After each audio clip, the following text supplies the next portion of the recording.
Good evening, everyone, and welcome to the last plenary of this three-day conference. It takes me great pleasure to introduce Professor Jacob Tharu. He retired in 2002 as Professor, Department of Evaluation, CIEFL, now known as English and Foreign Languages University. He was the founder member of the department in 1973, and so has about 30 to 40 years of experience in the field of evaluation. Has a master's in education from Harvard. Doesn't have a doctoral degree, but I think he's gotten it many times over. For I would need to count fingers and toes and still need a few more digits to list the number of doctoral students he has supervised at the university. After retirement, he's been working with NCERT on their programs and with the SCERTs to train teachers in many aspects of evaluation, particularly CCE. Most importantly, for the past 8 years, he's been working with SSA, Sarva Shiksha Abhiyan, as an evaluation consultant and has visited many, many schools in many states to look at problems with CCE. Not just how to implement, but also what are its actual problems and what else needs to be done. CCE needs to be examined in the context of teaching and learning in India, in schools, at a grassroots level. So, over to Professor Jacob Tharu, placing continuous comprehensive evaluation in a pedagogic frame. Ladies and gentlemen, first I must thank Dr. Durarajan for that extravagant and partly inaccurate introduction. There's one inaccuracy which I would like to correct. It's partly my fault because in an oral discussion, I have not been an expert on evaluation or expert on CCE for the Sarva Shiksha Abhiyan for work. I have worked with them in evolving some of the problems, and I'll be talking about some of the problems of evolving a workable package for CCE. That's the main part of today's presentation. But let me begin by thanking the organizers for giving me the privilege of being here as a plenary speaker. And I'm glad that I'm coming at the end because I had a chance to look at several abstracts and sit in on a few discussions. I've been on, attended one or two of the plenaries, and much has been said about assessment and much has been said about CCE. So I'm not really going to add much to the technical knowledge around CCE, but I want to put it in the context of ongoing examination reform and also attempt what I've rather rashly put in my title, putting it into a pedagogic frame. I'll go through 4 slides which will give you an overview of what I'm going to attempt to do. Now, whether I manage to stay with that is always a problem for me because the more I plan, the more I deviate from my plans. Let's see. Okay, examination reform has been an area of activity for the last several years, and I've been active in what you might call the examination reform movement in collaboration with the NCERT, with the UGC, and of course our own efforts in English syllabus and examination reform at the CIE, CIEFL, EFL-U. The sad point is that it has not led us very far. And the reasons for that is something I shall attempt to. Now, one basic fact that we need to understand about the examination system in India is that it's marked by 2 very, very distinct characteristics. It is oriented to selection. That we have external public exams, we know, because we're still struggling to move towards internal assessment. But the external public examination is not just an external public examination. it is founded in the setting of selection. Now, this goes back to our colonial history, because the model of selective education in India, when modern education was instituted in the late part of the 18th century or the 19th century, was to train a very small number of people, a very small elite who would function as, well, unkind terms are being used, as people working with the British colonial authority to the governance of this massive country. But only very few people were needed. So examinations are always for selection. That is built into our whole examination system. And all of us who work with examinations as teachers will know that the rigidity of the examination system, because of the competitiveness, we cannot relax a single rule. Even a teacher conducting a class test is frightened, is unwilling to give another student a little 5 minutes extra, because there's this pressure that he'll get ahead of me. So this is a canker, this is a cancer that runs through our examination system. And this is something that we've been battling in examination reform for several years. But before I get into the detail of that, let me go to my next. CCE came in as one of the elements of examination reform some time ago. We are now talking about preparing packages for CCE. I was at a conference at the NCERT in 2007, when at least a dozen states reported, with considerable smugness, I would say, that we've implemented CCE.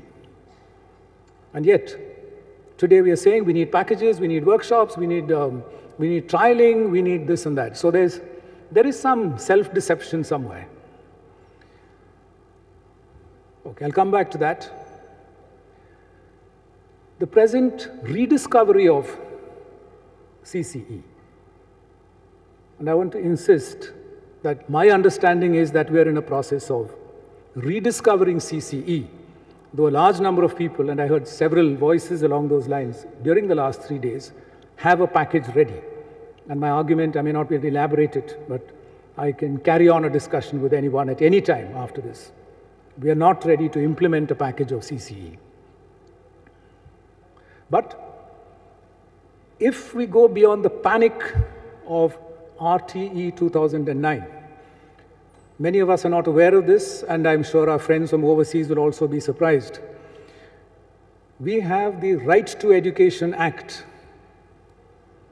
just passed a couple of years ago, in which it is specifically mentioned that the assessment of students shall be through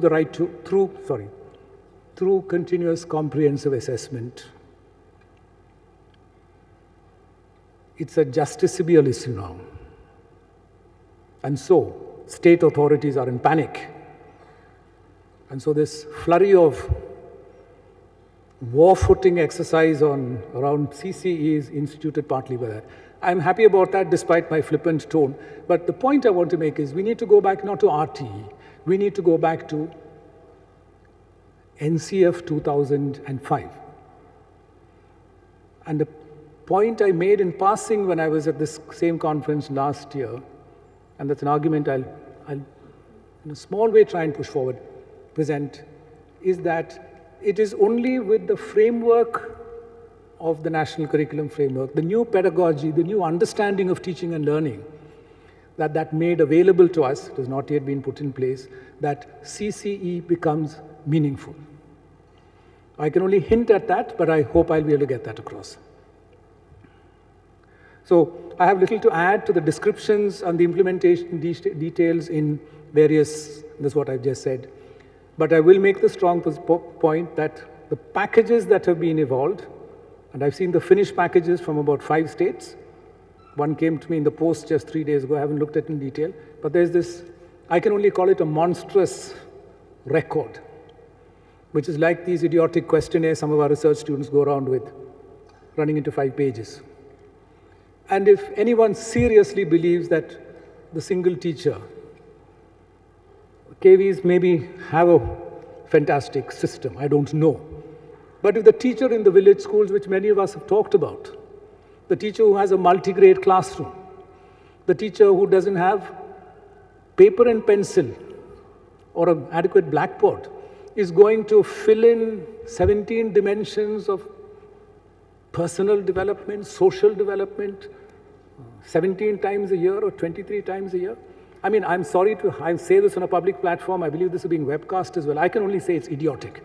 But we do a lot of idiotic things in our educational system, so that's nothing new. Many of us have said it in the past. Anyway, to get back to something more serious, let me minimize this.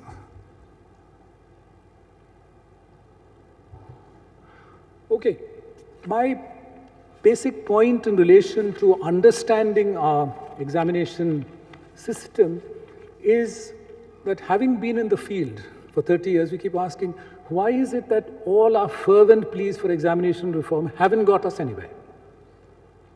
And I have a slide, which I won't waste time getting at it. Day before yesterday in the newspaper, there's a report of a conference in Nagpur, where once again it is said our examinations are totally memory-oriented. There is absolutely no scope for creativity. This was day before yesterday. Professors from the IIT Bombay and Nagpur University have said this. And there's another quote I want to take from Professor Krishna Kumar's article in just about a year and a half ago about the long road to examination reform, saying again that we have a system which does not seem to promote any sort of understanding or creativity. So this is what we said 50 years ago. Now we have to ask ourselves, why does this happen? We can't keep on making recommendations and saying that we've implemented CCE. Okay, and I think we need to be concerned about this. Now, this is where 2 years ago I was part of an examination reform committee in Kerala State Higher Education. We spent some time thinking about this, and we narrowed down to this problem of the external examination, because the control is not with the teacher and the learner. The control comes from outside. And the public examination is competition-oriented, therefore it has to be rigid. So the freedom to modify our curriculum, the freedom to bring in new things, does not rest with the teacher, with the people who are at the front line. And we also made another interesting discovery. The reasons why the patterns don't change is that the syllabus committee meets once in 5 years. The model paper is made by the syllabus committee, and that never changes. So I, along with many others over the years, we have very solemnly prepared learning objective statements, behavioral objectives, and we have made test items under the illusion that this represents objectives. The objectives were determined 4 years ago by the syllabus committee's model paper. That does not change. So we understand why there's a stability and an inertia built into our system, which remains hidden. So examination reform workshops are not the answer. Curriculum committees have to change the model paper. But that doesn't come within the scope of examination reform. Okay. This may not, I think most of us have had the sense, but it hit us very clearly only a couple of years ago when we kept looking through what was happening. So there's something called the model paper in our external examination system, which many of us know hardly ever changes. And those of us who've been examiners, I'm sure many people have tried paper setting, who've tried little bits of innovation. There is a superego called the moderator. If you try and do something that's a little innovative, the moderator will bring you back to minus square one. So we have a built-in mechanism for keeping us infantile in our public education system. Okay, that sounds very cynical, but we've done many things. We've done marks to grades, we've tried internal assessment, we've tried objective type test, we've tried sectional choice as opposed to freewheeling choice. Many things have happened, but it doesn't seem to add up to a change because, as I said 2 days ago, there was a seminar where once again we are complaining. So the larger system is something that we have to tackle, I think, by a curriculum renewal exercise.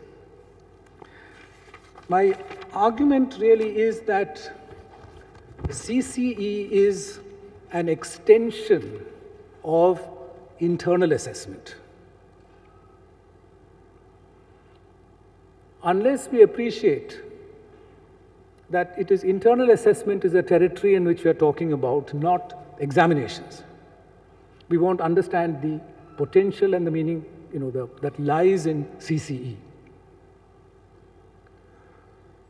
CCE was first introduced in NP, National Policy on Education, 1986. And I was a bit disturbed and saddened to hear in this very floor and at various other places, including newspaper reports, that the CBSE invented it in 2008. Well, the CBSE can take some credit between part of, it put into place a powerful system. But it certainly wasn't our Honorable Education Minister who invented it 2 years ago. Okay. Now, what are the implications of CCE? I'll try and clarify 2 dimensions of it, because there are 2 challenges in CCE. One is the continuous, and the other is the comprehensive. Now, the continuous, if it is not understood as part of internal assessment in the hands of the teacher, will only mean a unit test every morning, every afternoon. Under the external examination system, under the externally controlled system, we had unit tests. I'm talking about our school system. And we saw no problem with unit tests being prepared at the district level, at the block level, at the cluster level. It was efficient to do it. Quality is better if... But what is that? Even at the cluster level, what does it mean? It is not the teacher's teaching. It is teaching according to a timetable. It is following a blueprint, like bricklayers do when they construct a building. So this is what the external system has done to the process of pedagogy. And so we've been struggling within that, doing teacher talking about playway method and all this and the rest of it, but the external system has crept up to the unit test. It's only the small class test or the quiz or something like that which perhaps the teacher has a little time to play around with. Now, that is the place in which CC is coming in as a powerful sort of move. But we have to understand that this is an extension of the move towards internal assessment, which means giving autonomy to the teacher. Okay, that's a point which we might want to reflect on. Comprehensive, and this is where the real challenge lies. Comprehensive is partly an attempt to go beyond the limitations of the examination system as, at the time of formulating this, solely the 3-hour written final examination in an essay-type model. There are very few of the objectives of education that can be captured validly, also reliably, through a 3-hour written final exam. So the idea of comprehensive is to move towards other modes of assessment, such as the assignment, such as the class test, such as the presentation in class, such as the dramatic performance, such as the dialogue and all these things. None of these things they became part of pedagogy, but did not have any weight because we have an examination system, not an education system. So that's the basic, almost neutral, common sense idea of comprehensive. Assessment at using many more modes, assessment using at various times, in class, after class, outside the class, and not only in the written examination hall. The second and more meaningful, more powerful, and I think interesting and valuable part of comprehensive is that it's an attempt to bridge the gap between what was called the cognitive and the affective domains.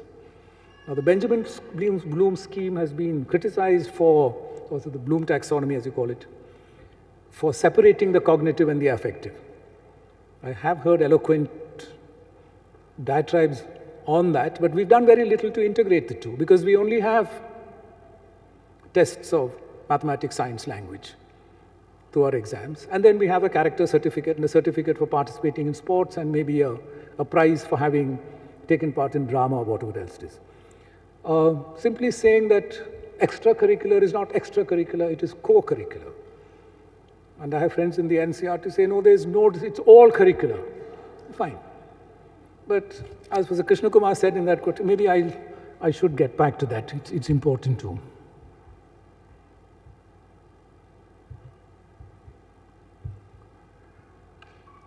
Sorry, yeah. The focus on the final board examination. Children begin to feel its power as soon as they enter class 1 in the primary school. This is Krishna Kumar writing in 2009, 4 years after NCF. And he's a man who gave his blood and sweat and tears to NCF. So he's not being cynical because he's cynical. It's the pain of somebody who tried. By the time they come to the higher secondary level, students themselves become convinced that marks and marks alone matter. Okay? So this is where we are now. So to move towards capturing something else, the other dimensions of which if you look at the brochures of all these fancy schools, they talk about 360-degree development and the works. Okay? All that is fine. But it does mean we have to have a way of valuing those in assessment. Because what is assessed does have weight, and what is not assessed does not have weight. In some ways, that's a good thing. But the dominance of a mark sheet dealing with the cognitive domain, dealing with the mathematical intelligence, and forgetting all the other multiple intelligence and the rest of it, is still with us. We have to struggle with it. Okay, I was saying that we might be able to bridge the gap between the cognitive and the affective. This is where I think continuous assessment with a comprehensive mode is a possibility. I see a light at the end of the tunnel, or not the tunnel, a distant star, and I want to share that excitement with you. When we say to the teacher in class, observe what children are doing and see how they are interacting, engaging with language, engaging with numbers in the mathematics, engaging with phenomena in science when they're working in pairs and the rest of it. There, you have to artificially separate the cognitive and the affective. There's a possibility of trying to capture that. But that language doesn't exist. We'll have to try very hard to find a language for talking about that. Now, this is why the manuals prepared for CCE, I won't say idiot, are so atrocious, because they've already determined what the 3 dimensions are. And they've already said you can measure on a 3-point scale. Now, we need to move towards that. But we need something far simpler. We need something which will capture what is happening in the class, so that the teacher's understanding of the processes of development gets a little enriched. Now, I'll make one more rather strong statement, which I have made already, about this process. This continuous comprehensive assessment can only be done by that humble teacher. We can produce manuals, but if it is continuous and comprehensive and dynamic, we cannot have a manual which says at 9 a.m. on Monday you do this, at 11 a.m. on Tuesday you do this. Because it has to be left to the emerging situation in the... Now we need to understand this complexity, which is what makes me impatient with these monstrous forms that are being prepared, and we do that, therefore it is being done. It's like saying orders have been issued, therefore inclusive education is implemented in our country. I hear this at SSA review missions from states, from the TST group of Sarva Shiksha Abhiyan. Okay, it's been implemented. Okay, this is how we trivialize. But here there's something much more exciting than that for me, because it takes us towards empowering teachers. All these years they've only been implementing something that we've told them to do. Here we are confronted with something that I hope we have the humility to say we don't know yet. And we can only learn from teachers who are doing this. So what I said in my paper last year when I said partnership, I want to say this again with much greater enthusiasm and much greater belief. There's a possibility of working with teachers on the front line, mathematics teachers, language teachers, whoever, so that the micro processes of education and development become amenable to us as a phenomenon for which we will find, hopefully find words, find descriptors, and then maybe we can order them in some way to okay, we started a bit late. Okay, thanks. I was wondering.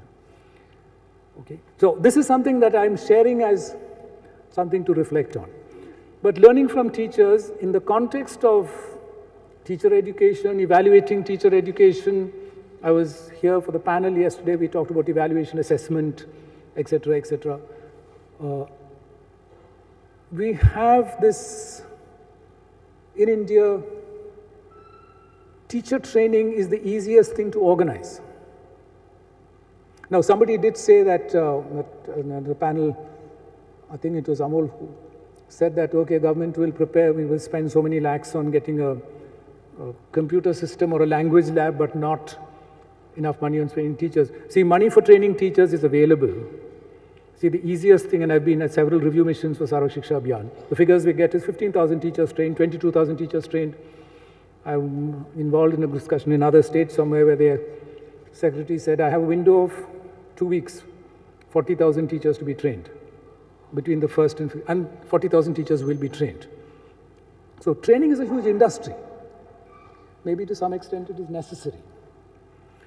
We have something called the cascade model. I was involved in a small discussion on the cascade model yesterday. It's being done in West Bengal. It's being done everywhere.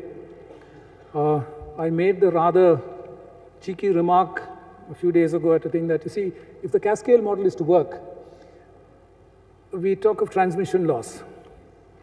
Now, our friends in the electricity departments, they're raising tariffs, I believe. I'm panicking because summer's coming and I'd like to use an air conditioner and so on. In any case, we all see this skull and crossbones. One of the things I loved seeing when I was a child walking past pylons, 22,000 volts, 1100 volts, 880 volts, 440 volts. You see, if we want 220 volt frontline classroom activity, the trainer up there has to be trained with 22,000 volts. See, what we do now, you give the master trainer 220 volts, and he passes on 220 volts, it becomes 110, so by the time it comes to the teacher. Now, training the master with 22,000 volts, I am making the strong statement, if we want to bring CCE as part of it, is only if the frontline trainer sits with the teacher, the second line trainer sits with that frontline trainer, and then the next person up the cascade sits with them. Then we'll know what the 22,000 volt training for the master trainer is.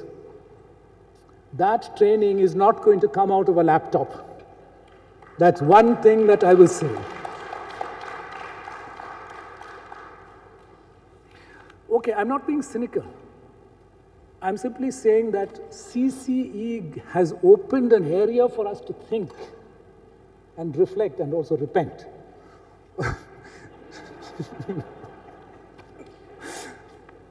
Where we can transform, in many ways, relationships between teacher and student, between teachers and trainer support systems. One of the things I'm very proud of, on behalf, I had a small role and some of my colleagues who worked on this who are still here, the whole notion of resource persons. I would like to claim one of the first efforts in that direction was done at the CIFL, when we evolved the model of the district center for English. The idea was to have a center at the district level where experienced teachers would be trained as resource persons, not imported from the SCRT, who belong to the village, belong to the district, and therefore would be good senior teachers, would be upgraded, and they would be people who would function as trainers in the sense, but they're really senior colleagues, they were mentors, not trainers in the strict sense of the term. This was in the late 1970s. It antedates the notion of the diet by a full 5 years. The District Institute of Education and Training came with NPE. But of course, it became a huge administrative apparatus for other reasons. But the idea of a resource person be there. Today we have, according to our SSA figures, and I say the SSA figures that we have, provision for something like 5,000 block resource centers, each with a capacity of 7 or 8. In some states there are 10. Gujarat has about 10 per BRC. Kerala has about 10 per BRC. Now, and then there are the cluster resource centers. Many of you who work in the field know this. But they complain that they are used as peons, they are used as postmasters, they have to send in, all that is true. And our system, in our massive system, we all have to do this.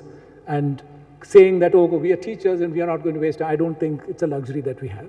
We need to find ways of coping. We have to keep a system of government going. But this is a buffer between the teacher and the inspectorate. We've got to remember this.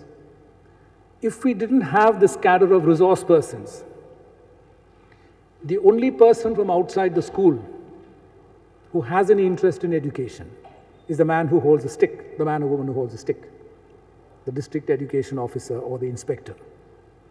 So this cadre of resource persons represents, and if we take what we have in India, I think it's a total of something like 80,000 or 90,000. Even if 1/3 of them are empowered, have a role, that's enough. We can make things like CCE work. So I'm also sharing this and understanding that the resource persons are a very, very important resource in our country. They're trainers, but they're also people who are mentors, are colleagues. And just this morning, I put in my, as I said, I'm half the slides I'm not going to use because I never managed to do that.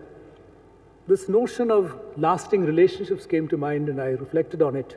And in fact, I finished those notes only after lunch. And I'd like to share that with you because in the context of training and teaching, I think there's something very important here, especially for the trainer, the resource person. You see, we as teachers, especially school teachers, or regular teachers have a relationship with our students, which goes at least for 1 year. We have students in our class for 1 year. And many of our English teachers would probably have it 2 or 3 years because you teach students over 2 or 3 years and so you're in contact with them. Institutionally, certainly in schools, we have a relationship with students over a period of 5, 6, 7 years. So 10 years later, you'll say, I was your student, doesn't only mean that I was sitting in your class, you were a teacher in my school.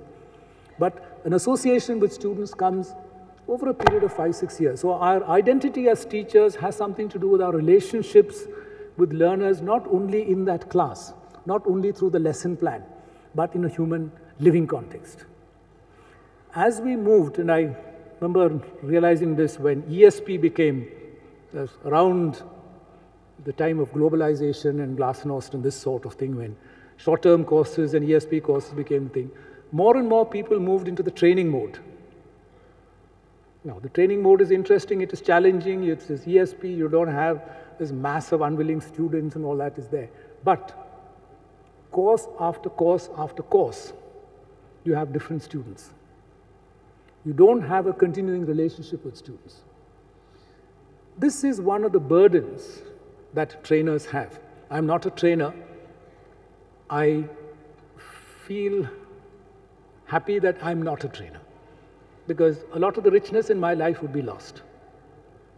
So those who are trainers, I hope, will also be teachers because we need both. The frontline trainers, what I call the resource persons, are going to have a lasting relationship which is going to be a decade, maybe 2 decades. Because, see, if you're located in a training center on the ground, the teachers you engage with don't just come for one 10-day program. They are there. You'll visit them, not only in approved follow-up programs. You'll run into them next year, you'll run into them 5 years later, you'll run into them 10 years later. So a relationship between teacher and taught in this sense is again available through this mode of training to intermediaries and this sort of thing, which even the ordinary goes beyond what the ordinary school teacher has. So here's another possibility we need to reflect on, that our training does not have to be 5 days here plus 5 days here plus one follow-up workshop. That there's, now, these don't exist, so I'm just sharing ideas about possibilities that we can work with. Now, my last word about what NCF means. You see, I've been very excited with this. I keep reading, rereading, which means that there's something over there. One of my research students who worked on reading once came to me and said, we're talking about reading comprehension, because I thought I was an expert in reading comprehension. PhD students also worked on reading comprehension, but this student actually took the stuffing out of me, because he said, see, anything that is worth reading, we read 10 times or 20 times. I don't mean only the Holy Scriptures. Anything that any of us has found worth reading, we read again. Which means this whole reading model of going through linear reading, skimming, scanning, and the rest of it, it's good for a very functional model, but meaningful reading is something that you go back to. I'm saying that I've gone back to some of the texts around NCF, and I found things there which I discover as I reflect on it. I want to pick up two things. Going beyond the textbook, relating what is in the curriculum to life, and then recognizing that the child is a co-constructor of knowledge. Not constructivism. This term constructivism was unfortunately used, and it has led to a whole lot of unnecessary time being wasted on needless controversy. The child as a co-constructor of knowledge, the child as a partner in knowledge is there.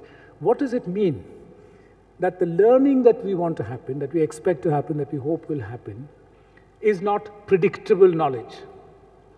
It is not the knowledge that is already there in the syllabus, which is being transformed, transmitted. We have Jug and Mug, all sorts of images. Now, there's a possibility of that change. Now, without the possibility of that change, if we only had our idea of knowledge as that which is in the textbook, then why do we need to waste time on continuous comprehensive assessment? More frequent unit tests will do, because this much has to be transmitted. We only have the single dimension of saying how much have you learned, how much have you memorized. So you see, you can't bring in CCE without a profound change in our whole attitude to knowledge. NCF has given us that possibility. So, if we go back to NCF, and this, what I call the second round of CCE, and appreciate it, then I think we can move somewhere forward. I've been told that I've overstepped my time. I'll stop with doing something unusual. I do these tricks every now and then, but it's the first time I've done it publicly. In terms of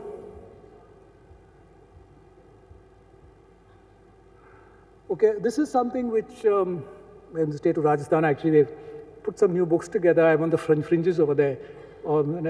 First draft of some guide for teachers pages. This thing was put up. It's going to come in somewhere in the teachers. I'd like all of you to look at this for a minute, and then I'll say thank you. Answering some of the questions I heard, because I was watching the first plenary, and many of us who are from the field have complained about the teachers in the villages, the teachers in tribal areas, teachers in multilingual situations. Their English is bad. You know what they do. I want to ask, is this something that even the least in our scale teacher in the most horrendous conditions can respond to, can make sense of? If we believe that, then CCE has a chance. Thank you.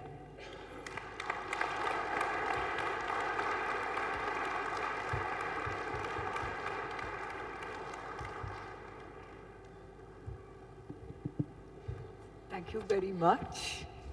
And I think now I'll say Jim rather than Professor Tharu, for that's what he is. We have about 10 to 15 minutes for questions.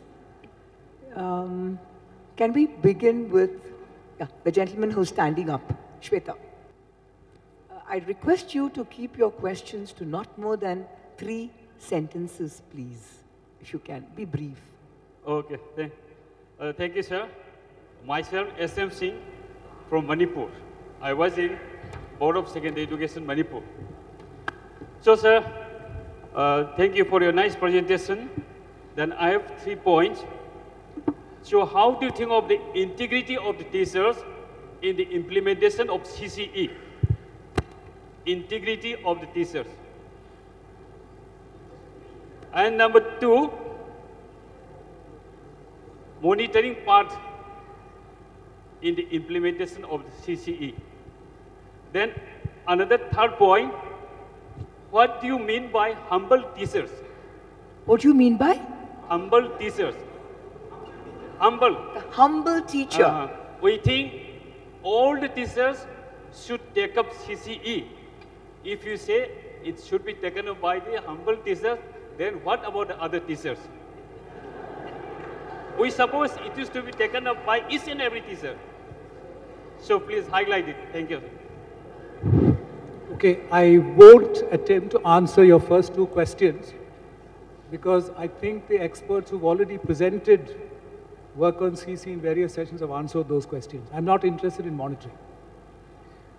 The last one about humble teacher, I used the word humble teacher, maybe it was thoughtless on my part. What I meant is the teacher working in the ordinary school, whom we look down upon, let's be very, very clear. We have an attitude of charity for that teacher. Okay?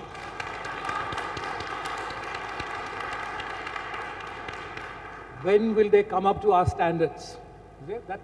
I heard a lot of this sitting over here. Okay, I'm saying we need to reflect on that. So if I use the word humble teacher and insulted teachers, the pain is mine.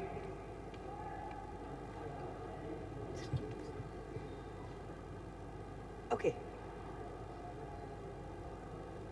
One of you, please. Only I'll then one go to some sentence, other ma'am. part of I am Dayanand Sharma from Sirsa, Haryana. My question is that with the CCE, why don't we feel that we are moving towards old Gurukul system of ancient India?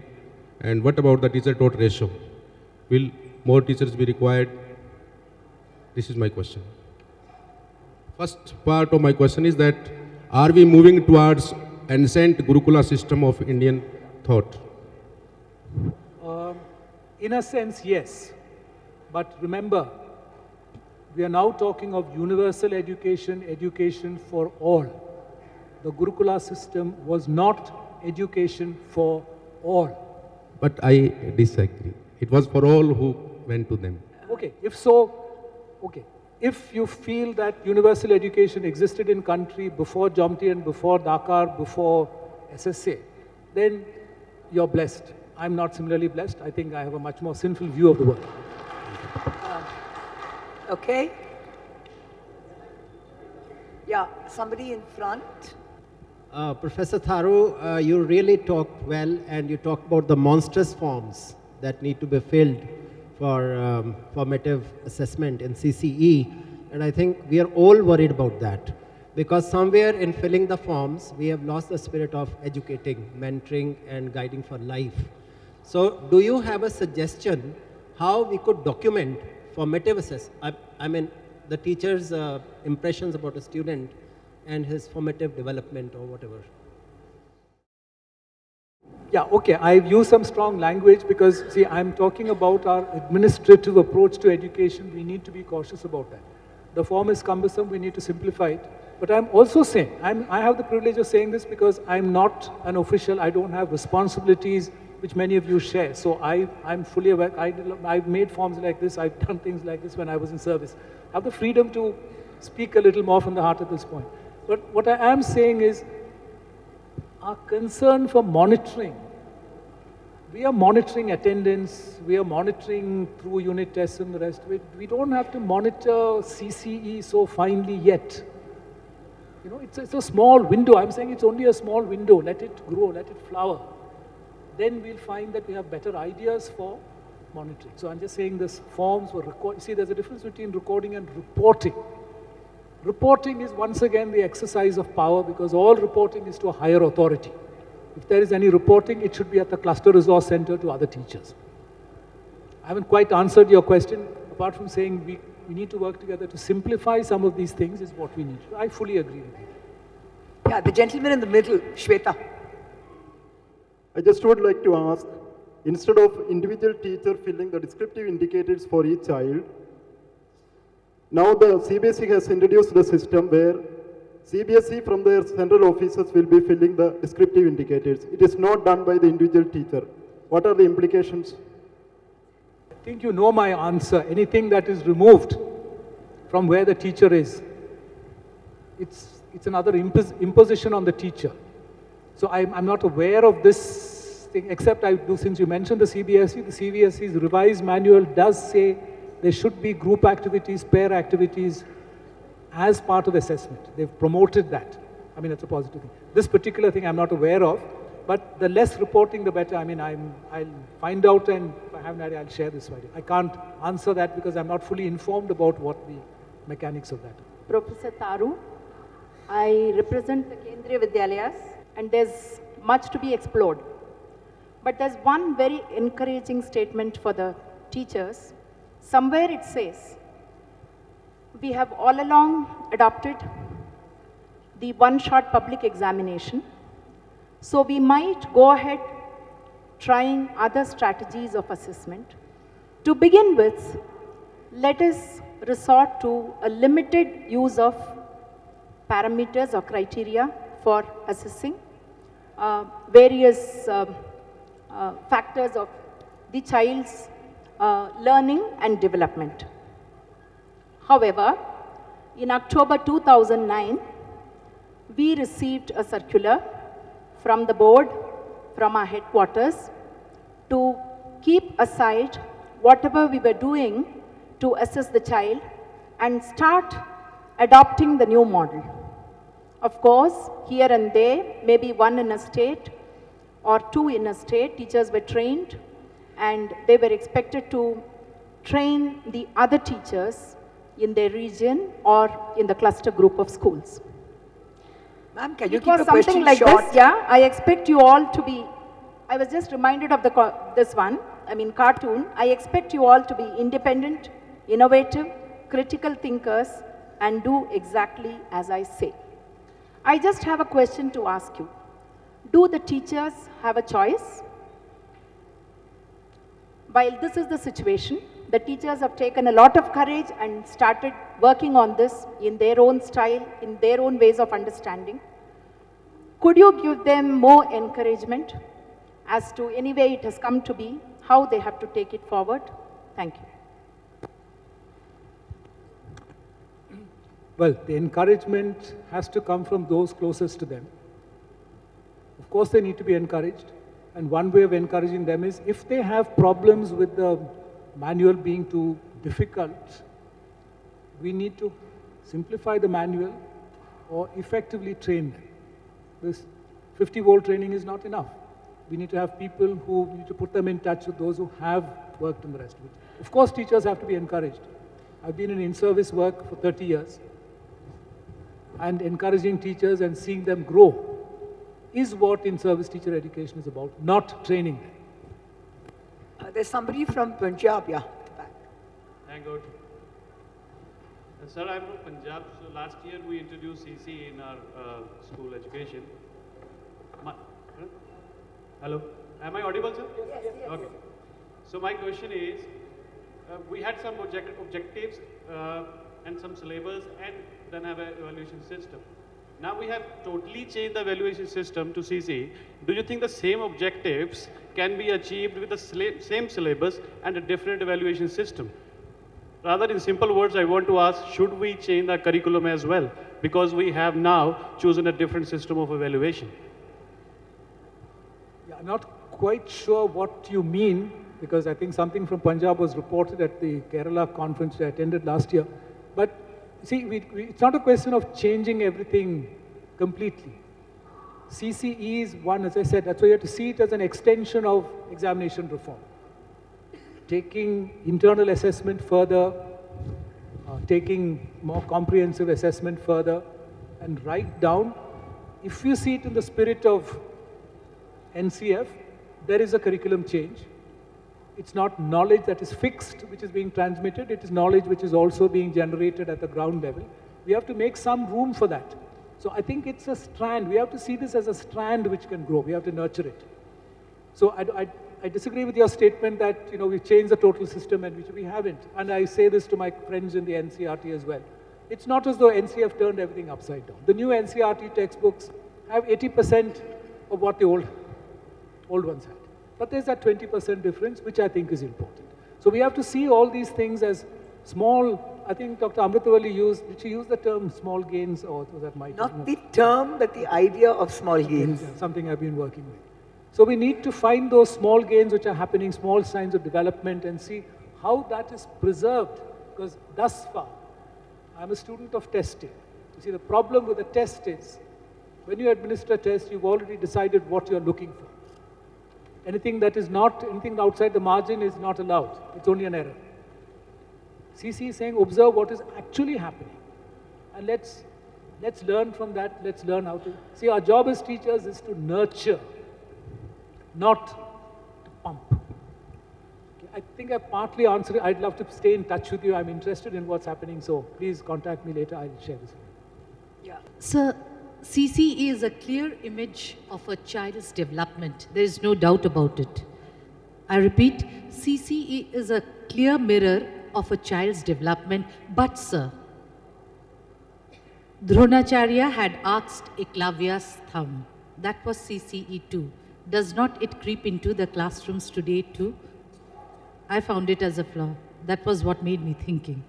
We heard the first part where you said CCE reflects what a child has done. I'll come closer. The second part, we just couldn't hear because it's getting dispersed. Shall I? Is it audible? Is it audible? Shall I move in the front? No, just speak a little more slowly, that's all. It's echoing. Right. CCE is a mirror of a child's development. No doubt about it. There lies a flaw. I mean, we found, it comes into my mind quite often. If Dronacharya had asked Eklavya's thumb, comprehensive evaluation after so many years, does not it creep into our classroom through the various tutorials as various ways? A question. You're saying comprehensive evaluation for you is Dronacharya asking for the thumb? Of Eklavya, he was a student. Still, that materialistic, that aspect, that concept does creep into a classroom till date. Doesn't the teacher stop playing at times, becomes a dictator at times too? Are there any flaws which can be rectified? Suggestions, sir. Well, if there are, we need to find ways of helping them to change their attitude, not punish them. They also have to grow. But I didn't fully understand what you said, so I'd like to, because I really didn't hear. But please meet me. Talk about it later, please. But I want to respond to your expression that CC is the mirror of the development of the child. I think as teachers, we are not just holding up mirrors.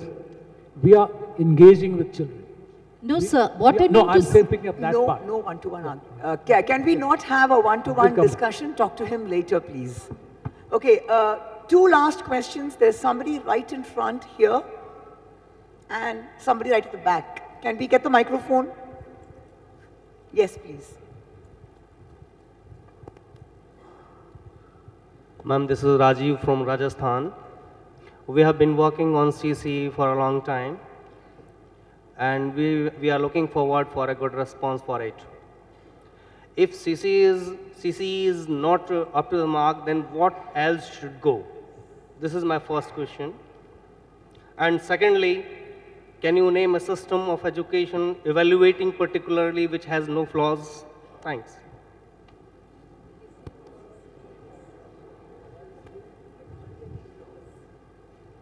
You said if CC is not up to the mark, I missed the second part. What else can work, right?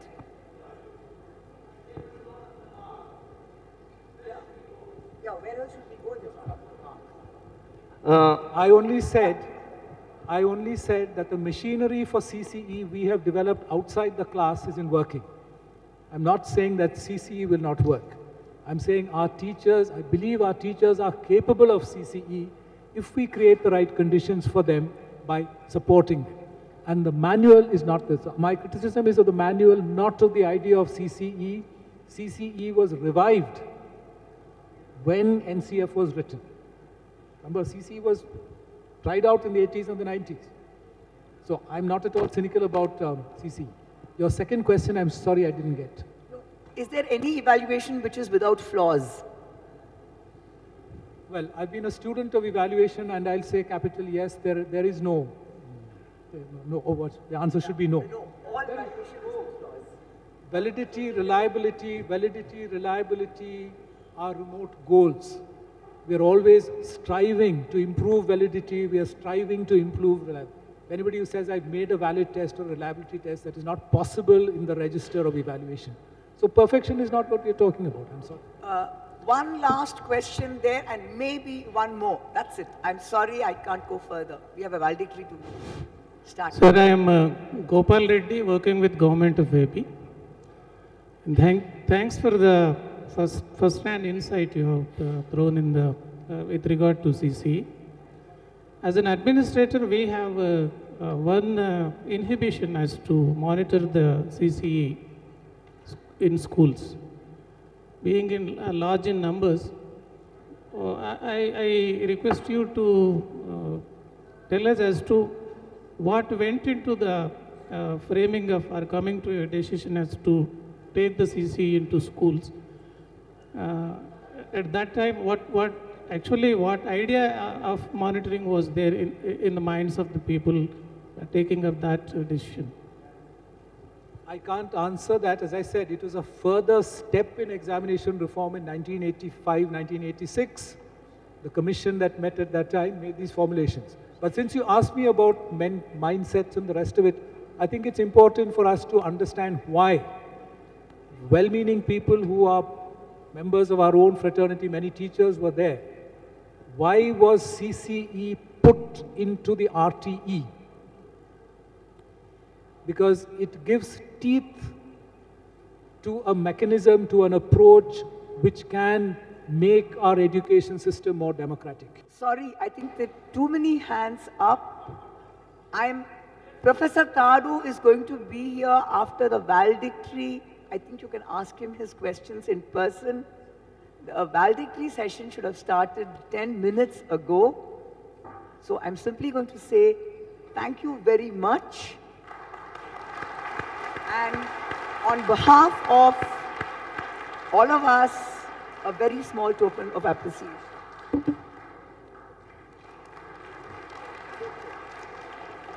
As his PhD student, it gives me great pleasure to have been able to chair this session. I was his colleague until he retired. Thank you very much for this.